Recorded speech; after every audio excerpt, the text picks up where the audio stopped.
Welcome to this new Inside Code video where we will see the first problem of best time to buy and sell stock problems. Best time to buy and sell stock problems are a series of 6 LeetCode problems that we will cover in this channel, and today we will do the first one. Before starting, as usual, know that you can activate captions and you can have a look on the solution code in the first link in the description.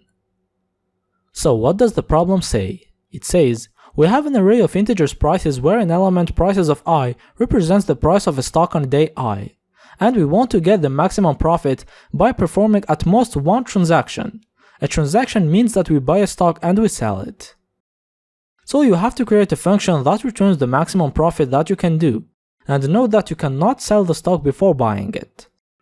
For example, with this array, we get the maximum profit when we buy on the second day and we sell on the 5th day. And we get a profit of 5, which is 6 minus 1, because the profit represents the selling price minus the buying price. You can pause the video if you want to try solving it. Now let's start. Our goal now is to find the two prices that give us the maximum profit, so the buying price must be as low as possible, and the selling price must be as high as possible, to be able to get the greatest possible profit. And the brute force solution of this problem is just to try every possible couple of days, while keeping track of the greatest difference between prices of G and prices of I. For example, with this array, 8, 1, 4, 7, the initial value of max profit is 0, it's when we don't do any transaction. Then we have I at 0 and G at 1. Prices of I represents the buying price and prices of G the selling price. 1 minus 8 gives minus 7, it's not greater than max profit, we continue.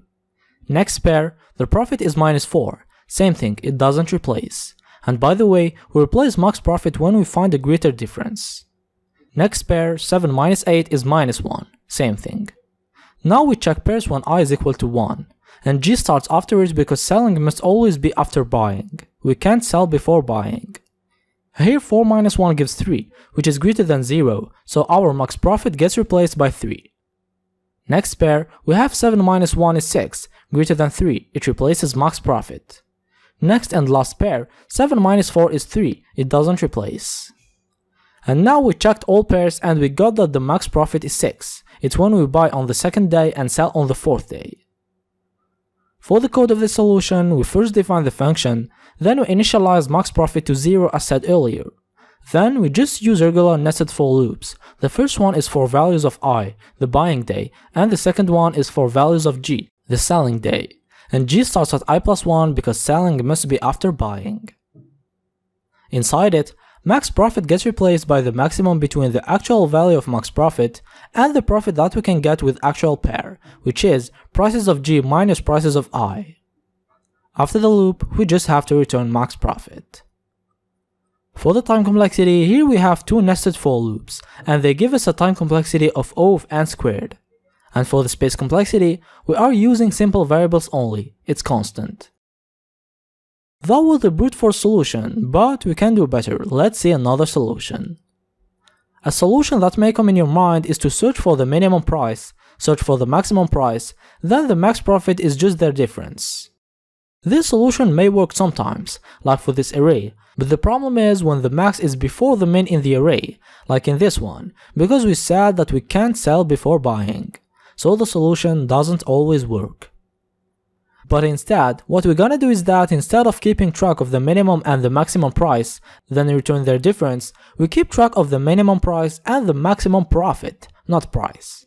And by this way, at each index, we will get the maximum profit that we can get until the last index.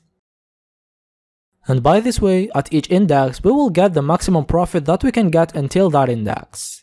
It's because at each index, max profit becomes the maximum between its actual value and the profit we get today, which is the difference between the today's price and the minimum price we found until now. And after it, if the today's price is smaller than the minimum price we found until now, it replaces it for the next transactions. I know that it's not clear like this, so let's see an example. We have this array and let's start. The initial value of max profit is 0, and of min price is infinity, the greatest possible value. For the first price, 7 minus infinity isn't greater than max profit, so it doesn't replace. And for the min, 7 is smaller than infinity, so it becomes the new min price. Next price, we have -3, it doesn't replace, and 4 is smaller than 7, we replace. Next price, 1 is greater than max profit, so it replaces, and 5 isn't smaller than 4, we don't replace min price. Next price, 2 replaces max price, and 6 doesn't replace 4.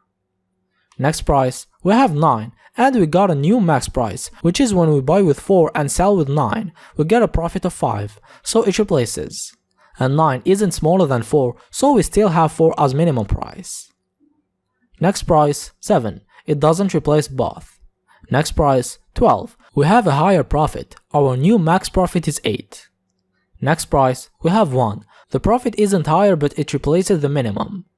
And here we finished our work, we got that the max profit is 8, when we buy on the 2nd day and sell on the 7th day. Now for the code, we first define the function, then we initialize max profit to 0 and min price on infinity. Then for each price in prices, max profit gets replaced by the max between its actual value and the profit when we sell today, in other words, price minus min price. Then min price gets replaced by the minimum between its actual value and today's price, so if we find a lower price, it becomes the new min price. After the loop, we just return max profit.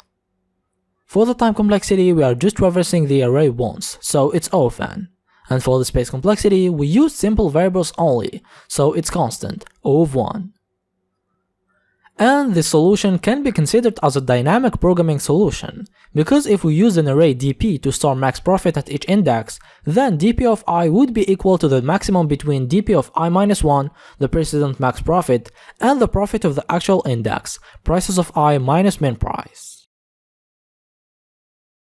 Now we've seen the first problem of best time to buy and sell stock problems, and we will do the second one in the next video. The second one is same as the first one, but you can do any number of transactions you want, but you have to sell your stock before buying again. For example, with this array, the maximum profit is 7. By doing these two transactions, we buy on the 2nd day and we sell on the 3rd day, the profit is 4. Then we buy on 4th day and we sell on 5th day, the profit is 3, and 4 plus 3 is 7. I hope that you enjoyed this video, give me your feedback in comments and subscribe to the channel. See you in the next video.